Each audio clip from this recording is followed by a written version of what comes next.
No gramado em que a luta o aguarda, um grande abraço a todos, muito obrigado pela presença nesta terça-feira. Temos aí já o anúncio do Lázaro contratado. Outra boa notícia é o Dudu treinando no campo, né? Saindo da fisioterapia e do tratamento médico já no campo. Essa é uma outra boa notícia para a Sociedade Esportiva Palmeiras. Mas quero te dizer que eu sou Paulo Massini. Neste canal a gente fala de Palmeiras todos os dias. Tenho mais de 30 anos no jornalismo esportivo desde 2005. E este vídeo vai tratar do tema pênaltis. Meu amigo, se você acredita que pênalti é loteria, continua jogando na Mega Sena que uma hora a bola entra. Nós vamos conversar aqui neste momento com o pós-doutor em psicologia do esporte, doutor João Kozak, que vai nos atender para a gente entender, ou para entender, eu preciso entender o que está acontecendo, porque de 8 cobranças, disputas de pênaltis, o Palmeiras ganhou uma, perdeu 7. No jogo contra o CRB, o Everton defendeu um pênalti e o Palmeiras perdeu 4. Perdeu a disputa. Quer dizer, jogador de todo jeito, Breno Lopes, Lucas Lima, Luiz Adriano, que é o cara, que seria o cara, Marcos Rocha, mas é porque é atacante, porque é defensor, não. Tinha meia, tinha lateral direito, tinha atacante de lado, tinha centroavante. Estou pegando só esse exemplo. Então, o que me cabe neste canal, que é cobrir o Palmeiras, no diariamente, é mostrar o que pode ser feito para melhorar. Eu não tenho a informação precisa se o Palmeiras, a psicologia, a técnica, enfim, o Abel, a comissão técnica, se eles usam esta forma de auxiliar no treinamento de pênaltis, mas eu vou fazer a minha parte. O vídeo está aqui, vocês vão compartilhar. Em algum momento isso vai chegar lá no Palmeiras, tá bom? Doutor João, como vai?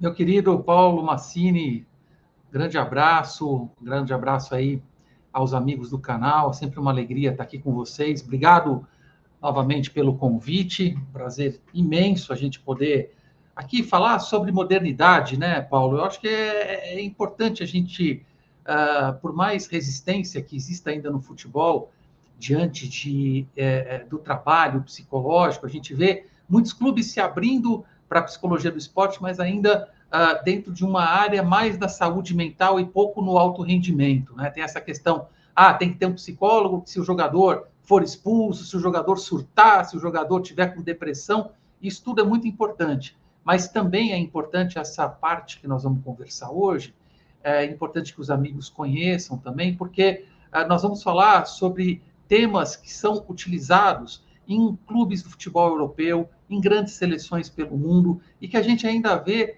aqui no Brasil muitos clubes refratários à ideia da psicologia do esporte como uma aliada dentro também do alto rendimento, com ferramentas, com instrumentos, com modernidade e, sobretudo, Massini, com pesquisas, né? Com muitas pesquisas, com muitos dados empíricos novos, e acho assim sempre muito especial e só tenho a te agradecer aqui pela abertura desse espaço para a gente poder dialogar e compartilhar essas informações.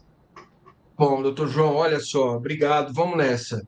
Cara, eu aprendi uma coisa dos meus 56 anos, que se tem um buraco na rua, todo dia você passa lá, todo dia você desvia do buraco. Se tem um buraco na rua e todo dia você passa lá e todo dia você cai no buraco, Uhum. cara, isso é um problema, tá ali exposto, né? Tem uma rua, tem uma calçada, tem um buraco, e você passa lá todo dia, e é possível evitar que isso aconteça. Então, negar que o Palmeiras tem um problemaço com pênalti é bobagem.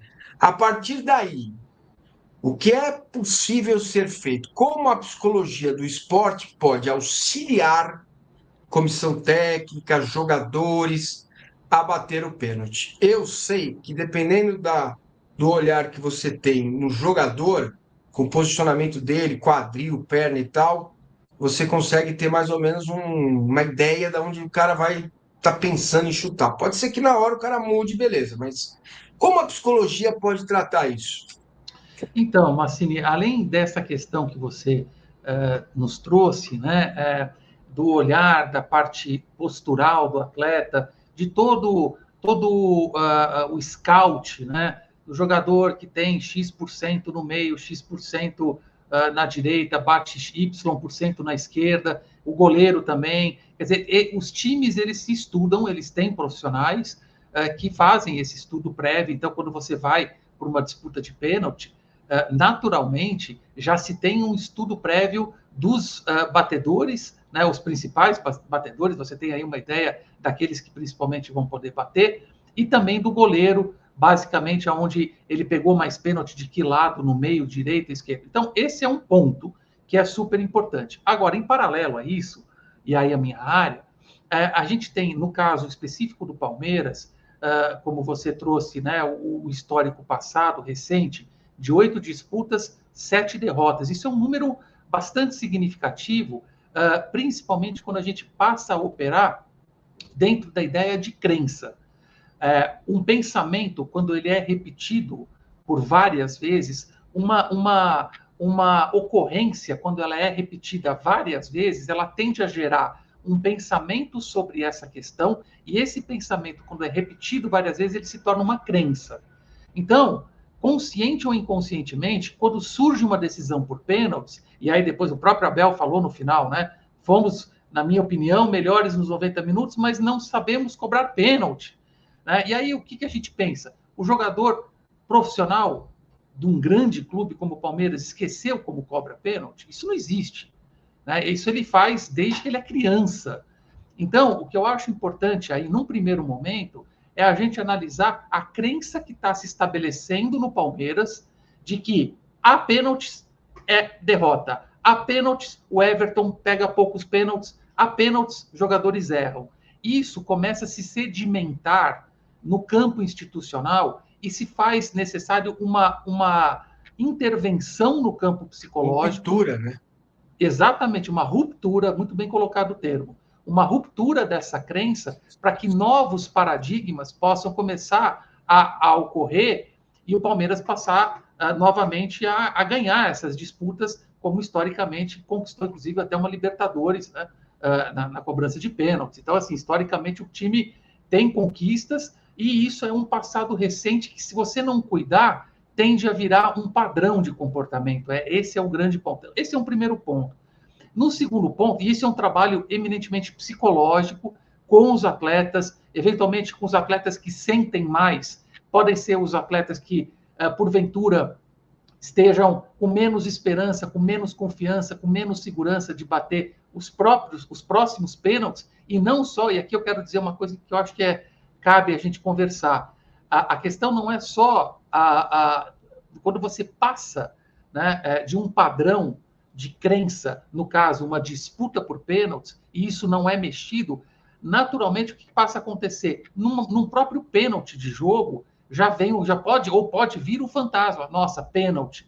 O Palmeiras não vai bem nos pênaltis, o goleiro não pega pênalti. Já vem esse conjunto de pensamentos atrelados a uma crença, entende? Então, isso é um trabalho dinâmico que o psicólogo precisa fazer para começar a romper. Em paralelo a isso, já existem várias tecnologias de trabalho, de respiração, de reflexo, de tomada de decisão, de velocidade de ação e reação, que goleiros e batedores do mundo todo já utilizam nos seus treinamentos cotidianos. Né? Aqui na USP, a gente teve um orientando que foi fazer doutorado com a gente, e ele fez um trabalho com batedores de pênalti, associando o instrumento do biofeedback. O biofeedback é um aparelho, eu até separei um aqui para mostrar para vocês. Ele é um aparelho em que a gente conecta 3 sensores, né, nesses 3 dedos aqui. Então, você conecta esses três sensores.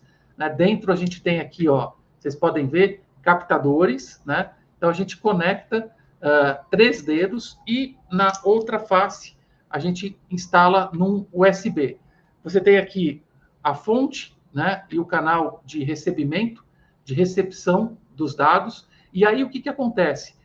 o atleta ele vai ter no computador uma porção de jogos, de tarefas, de aplicativos, em que, através da respiração, da coerência cardiorrespiratória, ou seja, o ar que é inspirado e o ar que é expirado vai fazendo uma função. Então, você tem lá uma função N do ar que você inspira com o ar que você expira. À medida que você vai, a cada ciclo respiratório, mantendo essa função, né, o que acontece? Você entra num estado de relaxamento. Os pensamentos ficam mais claros, você fica mais tranquilo, você fica mais seguro, e aí o aplicativo ele recebe, através desse aparelho, com as respostas, né, os sinais emitidos pelos dedos, batimento cardíaco, temperatura da pele, que a gente chama de variabilidade galvânica. Tudo isso é interpretado pelo aparelho, jogado para o computador, e você tem aplicativos que interpretam esses dados em forma de jogo. Então, por exemplo, você tem ali uma corrida de carrinho. Você pilota um carrinho através da sua coerência cardiorrespiratória. Então, à medida que você consegue manter essa função N a cada ciclo respiratório, o velocímetro aumenta e o teu carrinho vai embora.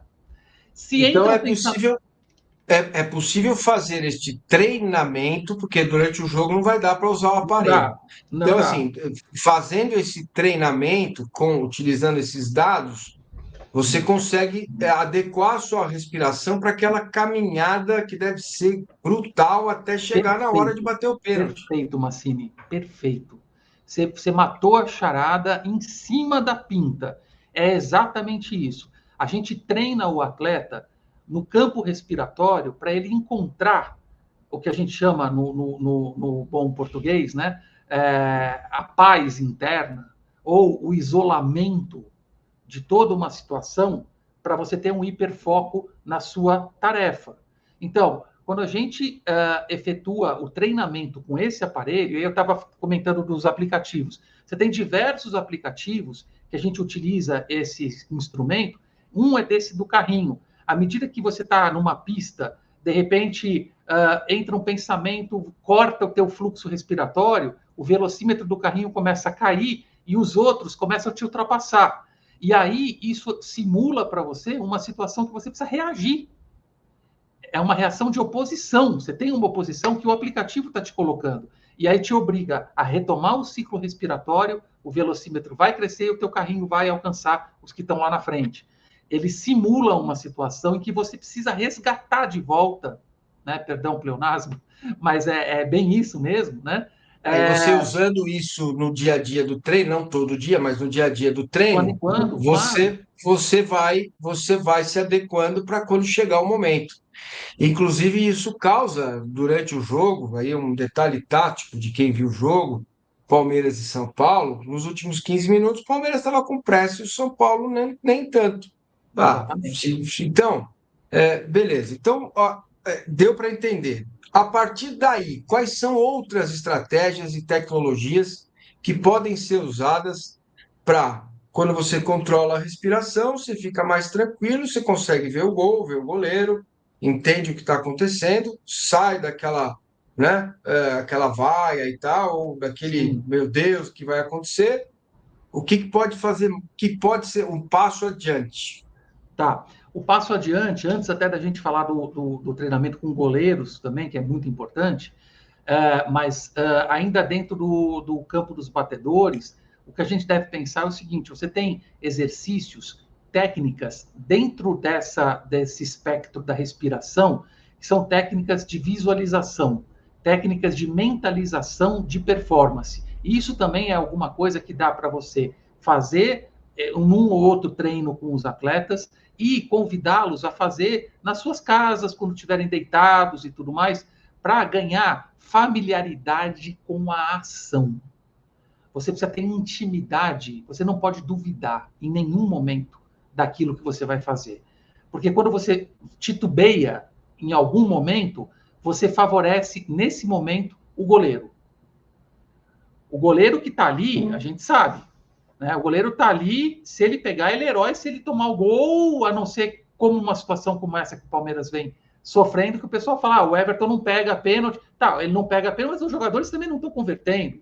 Então aí acho que tem uma questão dos dois lados, mas o que se espera é que pelo menos os jogadores, os batedores convertam os pênaltis, né? E o Palmeiras tem errado muitos pênaltis. Então, o que eu vejo aí é o seguinte, a segurança, a confiança, a postura do jogador é fundamental para o momento da cobrança do pênalti. É fundamental. Então, treinamentos de mentalização, que são nada mais do que treinamentos em que você cruza o campo em estado de relaxamento, dentro dessa respiração que é ensinada para o atleta, bem dentro da coerência cardiorrespiratória, ele relaxa, ele fica tranquilo, e aí ele pode visualizar os passos em direção à grande área, ele pegar a bola, colocar ali na marca do pênalti e efetuar a cobrança, já sabendo o que ele vai fazer, e não para que isso gere algum tipo de desconforto, ou não, isso é ao contrário, isso é para gerar confiança de ação.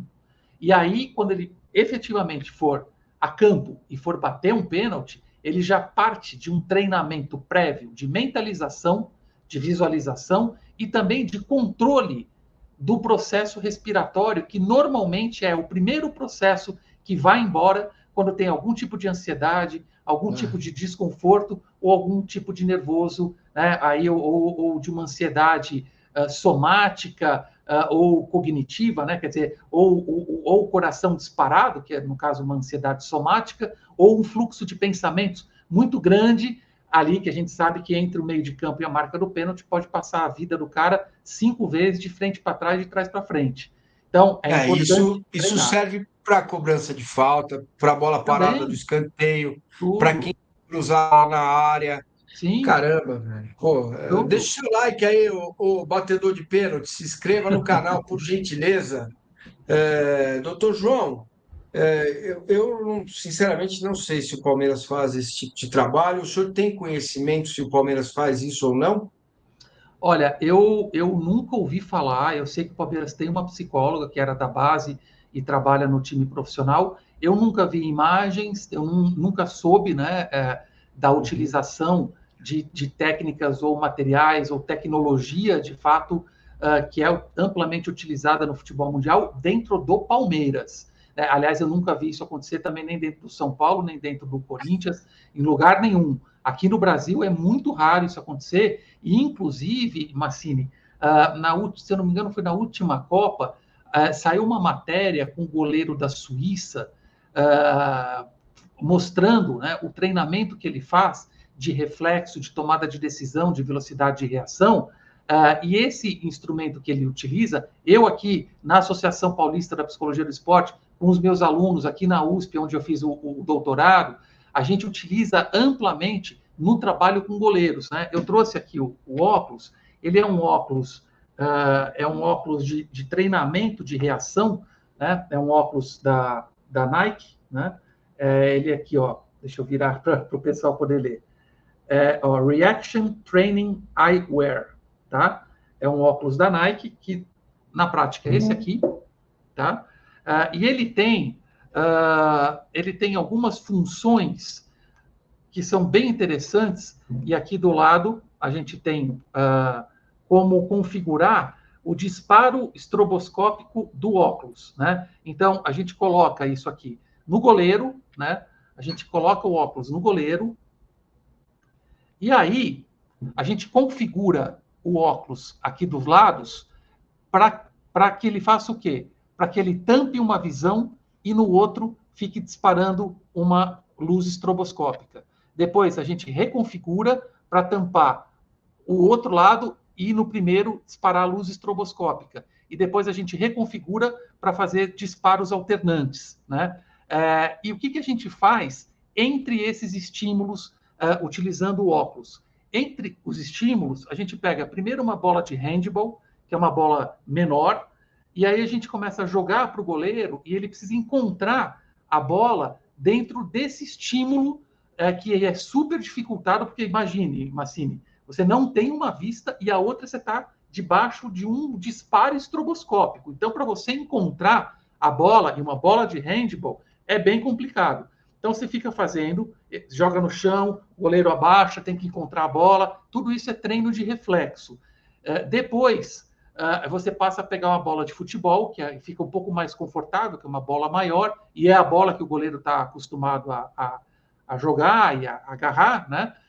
E aí você joga a bola, você pode inclusive fazer um trabalho, como eu já fiz, com vários preparadores de goleiros, que usam dessa tecnologia sob os meus comandos e sob a minha configuração, que a gente aí tem todo um protocolo, né, de tempo para cada configuração, qual a sequência das configurações a gente tem, que isso aqui tudo é um trabalho que envolve a parte neurovisual, né? Você conecta o cérebro e a resposta ocular, né? Então você tem um protocolo para seguir. E aí, no final desse treinamento, Massini, você tira o óculos do goleiro e você joga a bola com a mesma intensidade, a bola parece que vem em câmera lenta. E aí você imagina, você colocar um goleiro em treinamento cotidiano, junto com o preparador de goleiro, e colocar esse óculos e ficar ali 15, 20 minutos, todo o treinamento fazendo isso. Vai chegar na hora do pênalti, certamente e cientificamente, tá? O goleiro. Isso que é importante, né? Se não é empírica o resultado, Não, né? é ciência, isso é ciência. Você vai ter uma resposta muito mais rápida do goleiro na hora da cobrança do pênalti. E o goleiro precisa do quê? De identificação de estímulo, resposta, velocidade de reação e explosão. Plum! Tudo isso você treina a região do cérebro em que isso acontece, normalmente o lóbulo pré-frontal do cérebro, que é a parte de concentração, é a parte da consciência do ato, você treina também através desse instrumento da Nike. E tem outros também, mas a gente tem utilizado muito esse instrumento da Nike para os goleiros e para os batedores, um trabalho de confiança, um trabalho de mentalização e visualização e um trabalho também respiratório, de fluxo respiratório, para encontrar aí uma coerência e uma tranquilidade interna antes de bater o pênalti. Olha, certamente alguém deve estar dizendo assim, vendo o nosso vídeo. Então ninguém mais faz gol de pênalti no mundo, porque os goleiros, usando Sempre essa tem, né? tecnologia, vão Sempre pegar tem. todos os pênaltis. Isso não é para garantir 100% de acerto.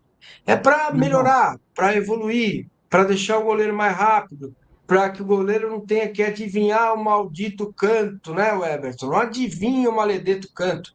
Espera a bola. E o Everton, cara, as pessoas reclamam dele, mas ele pega pênalti. pega, já pegou Ele muito pega, pênalti. principalmente em disputa. Agora, Uhum. outro exemplo. É claro que alguém também vai dizer, mas tem aquele jogo que ele não pegou, aquele outro que ele não pegou. Mas vamos lá.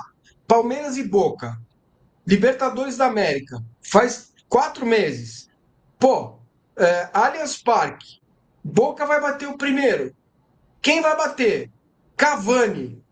Pô, o Everton pegou, certo? Aí, Pegou o pênalti do Cavani, foi. É. na sequência, o próximo a bater, o Veiga, o melhor batedor, perdeu. Aí eu estava no estádio, eu já nem vi mais que É tudo isso, bem. Massimo. É Você para precisa ter uma melhorar, né? construção. É para É, melhorar o desempenho. E melhora, é. cientificamente melhora. Melhora, O, melhora, a- melhora. vocês contam a melhora do goleiro especificamente, quando ele no pênalti, né? Então, eu fiz o trabalho, Paulo Massini, fiz o trabalho e tal, com óculos. O que que conta para dar a valência de melhora? Tocar na bola, chegar no mesmo canto? É. É, como é que é isso? Então, uma das principais valências que a gente utiliza é o disparo neuromuscular do goleiro. Você, quando faz um treinamento com esse óculos, você tem. Claro, a gente está falando, é igual eu faço esse trabalho também com pilotos, né, de automobilismo, de diversas categorias, porque no final das contas, no automobilismo, você sabe que milésimos de Nossa, segundos valem posições do grid, né, milésimos. Assim como no pênalti, Massini, também milésimos de reação pode determinar você pegar ou não uma penalidade máxima. ah, Então, a valência principal que a gente mede é a explosão neuromuscular que o goleiro tem do momento em que o atacante toca na bola, quando ele faz esse trabalho de disparo estroboscópico, quando ele não faz. Você tem aí alguns milésimos, eu não me lembro agora de cabeça, mas são números importantes para você considerar dentro de um espaço muito curto, que é o do momento em que o atacante toca na bola, onde a bola vai para o gol. Então, se você ganha, e quantas defesas a gente vê que fala assim, nossa, pegou na unha do goleiro. Por exemplo, um goleiro, eventualmente, que se faça um trabalho com esse goleiro que chegou na unha na bola, de repente já pega com um pedaço do dedo, ele consegue espalmar, entende? Eu entendo você e tenho certeza que deve estar falando, gente, então tá bom, agora acabou. Toda cobrança de pênalti vai ser empatado, porque agora a tecnologia que vai decidir. Isso. Gente, não é isso. Psicologia para louco. Nossa senhora. Vamos colocar 11 Freuds em campo, porque a psicologia... Isso. Nossa, Massini, eu estou na área É. há 32 anos. Você imagina o que eu escutava no futebol em 1993, né? Você imagina, se hoje em dia, em 2024, a gente ainda está falando isso, quando eu comecei na psicologia do esporte era uma tragédia, entendeu? Já melhorou muito, e eu sei que, além dessas pessoas que você comenta, que agora a cobrança de pênalti vai terminar empatada, muito mais do que isso, a maioria do teu público aqui, eu tenho certeza que deve estar pensando, pô, que legal, pô, por que o Palmeiras não faz? Por que a seleção brasileira não faz? Os clubes do mundo estão pensando, a tecnologia, a ciência dentro do campo, a parte física e técnica está cada vez mais parelha. Será que isso, de repente, não é um pouco a vantagem que os times podem ter, né, ao apostar no investimento, no alto rendimento no campo mental, não só a psicologia no campo da saúde mental, que é igualmente importante, mas também no treinamento de valências psicológicas, neuropsicológicas, para que se obtenha os resultados, e esses resultados podem fazer a diferença, às vezes, num jogo, num tempo, num campeonato, enfim, numa classificação, a gente nunca sabe. O que é importante? O médico não ganha jogo sozinho, o psicólogo também não, o massagista também não, o fisiologista também não. A ideia é E o jogador multidisciplinar. também não. E o jogador também não. É todo mundo, Exato, é isso aí. exato. Doutor João, a gente está caminhando já para o final, a gente combinou um tempo, vamos ainda ter um tempinho, mas já no final. Eu estou conversando aqui com o doutor em psicologia do esporte, João Kozak, e a gente então definiu aqui na entrevista que para quem vai cobrar o pênalti, a questão da respiração, né? E aí o psicológico também, a terapia, a conversa, isso tudo deve ser importante. Para o goleiro, o uso do óculos, né? E também todo o resto, porque eu imagino o goleiro na hora ali, ele respira, ele, né? Ele se concentra mais, ele tem mais o mesmo foco de quem vai ter o goleiro. Esse trabalho para ser feito tem como medir valência de tempo? Quantas vezes por semana? Quanto tempo começa a melhorar a tua produção? Nos estudos científicos que você tem, isso tá apontado ali ou não? Olha, Massini, essa questão ela é bem delicada quando a gente fala de processos, né? Psicológicos ou neuropsicológicos, ou apenas psicológicos, quando a gente fala em tempo de melhora ou em tempo de aquisição de uma nova habilidade. Isso é muito relativo, depende do quanto o atleta se empenha no treinamento, né? Depende das habilidades, das tendências de comportamento do atleta. Você tem uma porção de características que tornam o treinamento muito dependente, né, de algumas variáveis. Mas, de uma maneira geral, os primeiros 15 dias, quando a gente faz 3 vezes por semana um trabalho, pensando nos goleiros, tá? Você faz ali segunda, quarta e sexta, um treinamento de treino mesmo ali, de uns óculos, junto com os goleiros, você tem ali 20, 30 minutos de gramado. Os primeiros 15 dias são para você conhecer a metodologia, né, incorporar a metodologia, para que a partir da terceira para a quarta semana, o treinamento comece efetivamente a gerar uma Entendi. plasticidade, né, Então, ao maior. longo de uma temporada, sem dúvida nenhuma, que o resultado vai Super, aparecer ao longo do super. tempo, né? Então tá bom. Pré-temporada, eu falo que o Peraí. trabalho psicológico é fundamental ser iniciado na pré-temporada com o médico, com o preparador físico, com todos os outros profissionais, justamente para você inserir essa carga de treinamento também na pré-temporada. Claro que assim, não fez na pré-temporada, dá para fazer ao longo do campeonato? Dá. O que não dá é para você chamar um psicólogo como um corpo de bombeiro. Isso não dá. Né? Nossa, nós estamos chegando aqui, semana que vem tem decisão de um campeonato, se for para os pênaltis, nossa, vamos chamar o psicólogo para fazer aquele treinamento. Não dá. Né? O psicólogo ele não é bombeiro e nem é socorrista. O psicólogo ele é um profissional da área da saúde dentro de uma comissão técnica e precisa de tempo para poder revelar, né, os resultados. Do contrário, é tentar enxugar gelo. Não adianta. Né? Eu falo para os meus alunos sempre, se eu souber que alguém aqui está aceitando trabalho emergencial, eu vou cobrar a mensalidade triplicada.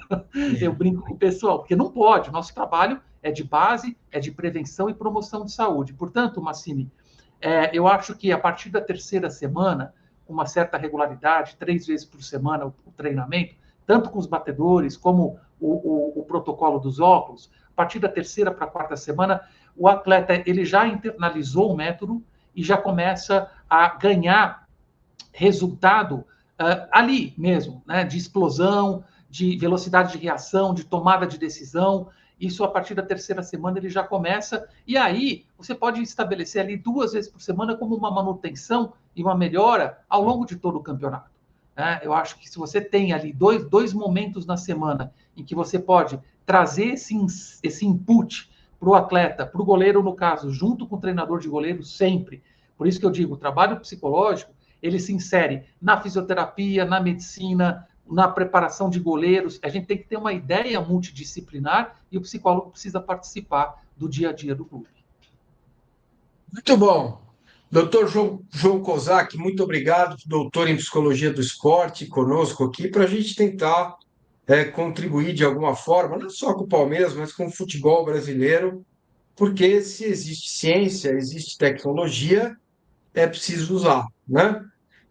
Eu agradeço demais, um grande abraço, muito obrigado e até a próxima. Olha, vocês estão vendo a gente, deixa o like, se inscreva no canal, compartilhe esse vídeo para que ele chegue lá no Palmeiras e se eles fizerem um trabalho lá, tá tudo bem, se não fizerem também tá tudo bem, o que a gente quer é contribuir, certo? É muito importante a sua participação ao compartilhar esse vídeo, não só para dar engajamento para o canal, vocês já sabem que é importante, mas também para chegar lá na Sociedade Esportiva Palmeiras. Certo, doutor João? Você vai ver muito ainda, doutor João, aqui no canal, que a gente vai conversar muitas vezes sobre o tema psicologia no esporte, ligado aos acontecimentos do jogo e também da vida. Muito obrigado, doutor João. Um abraço. Meu querido Massini, obrigado novamente aí pelo convite. É uma satisfação, uma alegria, um prazer imenso poder estar aqui com você. Eu sempre fico muito feliz com esse espaço que você abre, não só para mim, mas para a psicologia do esporte como um todo, uma ciência que aí há tantas décadas eu me debruço em pesquisa, ensino, intervenção, para a gente poder tentar contribuir para os clubes, né, para a nossa seleção, nossa combalida seleção brasileira, e quem sabe aí a gente possa aí ao longo do tempo, né, encontrar períodos melhores, mais avançados, mais tecnológicos, mais científicos para o futebol brasileiro como um todo, que é o que a gente deseja. Então, super obrigado novamente aí pelo convite. Eu espero que a gente possa conversar, sim, outras vezes sobre esse tema, que sempre é um tema palpitante e de interesse do pessoal. Aproveito para deixar um abraço aí a todos os seus seguidores. Um forte abraço a vocês, sucesso e um ótimo 2024 para todos. Beleza, então é isso. Se inscreva no canal, deixe o seu like, compartilhe o vídeo, ative o sininho.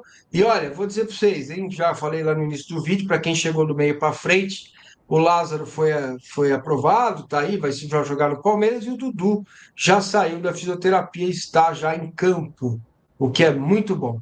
Um grande abraço, até a próxima, hein? Amanhã não, nesta quinta-feira tem pré-jogo, pós-jogo. Tem jogo do Palmeiras, estaremos aqui. Valeu, até mais.